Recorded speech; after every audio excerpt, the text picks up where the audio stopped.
બ્રાહ્મણોનું ભોજન થતું ને પછી જનોઈહાર હોય આમંત્રણ, અથવા તો હકટમ હોય. હકટમ એટલે સહકુટુંબ, કુટુંબ પરિવાર સાથે જમવા આવજો.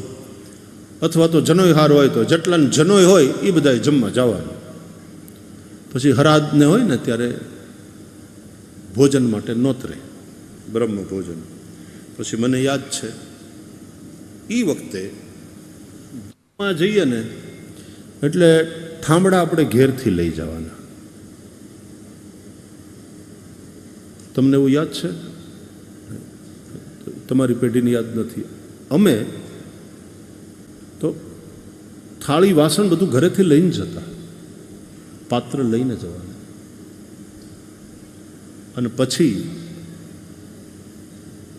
આપણને પીરસે, પાત્ર ઘરેથી લઈ જવાનું. સામાન્ય રીતે એ વખતે જે હરાદ, ગામડાની ભાષામાં હરાદ, આપણે શ્રાદ્ધ એટલે હરાદિયા હોય.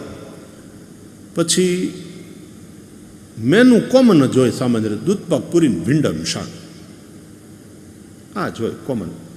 ભાદરવાનો ભીંડો ખૂબ અવેલેબલ હોય, ભાવ સસ્તા હોય, એટલે ભીંડાનું શાક, દૂધ પાક પૂરી. પછી વધારામાં કરે તો વળી કઢી ભાતે કરે તો પાછું મોટું જમણ કહેવાય. પણ અથાણું મળે નહીં એ વખતે, એવું હતું. એટલે ઓલા ઠામડા લઈ જઈએ ને એમાં આથણું પણ એક વાટકીમાં સંભારી કેરી, 2 આથેલા મરચાં,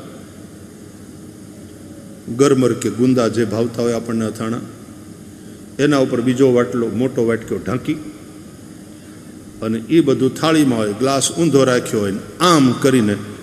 ઘણી વાર તો પાછા પુરુષો ન લઈ જાય, પુરુષો ન ઉપાડે, તો પુરુષો એટલે હકટમ નોતરું હોય ને તો બહેનો એ લે, પછી દાદાની સામે થાળી મૂકે.